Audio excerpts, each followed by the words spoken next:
কি অলক্ষণে মুখ দেখলাম, আজ দিনটাই মাটি। এই তোর ওই জং ধরা আবর্জনা নিয়ে ফুটপাতে নাম, আমাদের চাকার ধুলো লাগার যোগ্যতাও তোর নেই, সরে দাঁড়া। আজ তোর চাকার ধুলো লাগার যোগ্যতা আমার নেই, মনে রাখিস যেদিন সময় বদলাবে সেদিন তোর এই সস্তা অহংকার আর ওই দামি গাড়ি দুটোই আমি আমার পায়ের নিচে পিষে মারবো।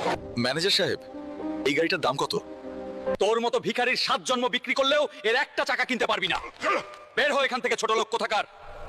অহংকার করিস না ম্যানেজার, একদিন এই পুরো শোরুম আমি খুচরো টাকা দিয়ে কিনে নেব।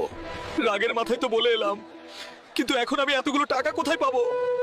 যে এই নরকের শয়তান দোমুন্ডাকে হারাতে পারবে সে পাবে নগদ 200 কোটি টাকা আর সোনার মুকুট। এই সুযোগ, ওই শয়তানকে হারিয়ে আমাকে জিততেই হবে। আজ কি কোনো বাঙালির বুকে দম নেই যে আমার সাথে লড়বে? ও ভারত বাংলার বন্ধুরা, এই শয়তান দোমুন্ডাকে আমি হারাবো রে। আপনারা শুধু লাইক আর সাবস্ক্রাইব করে কমেন্টে আপনাদের দেশের নামটা লেখো।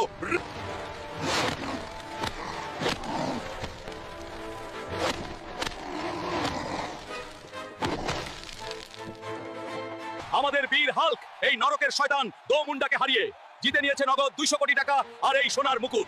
কি রে ম্যানেজার, চিনতে পারছিস?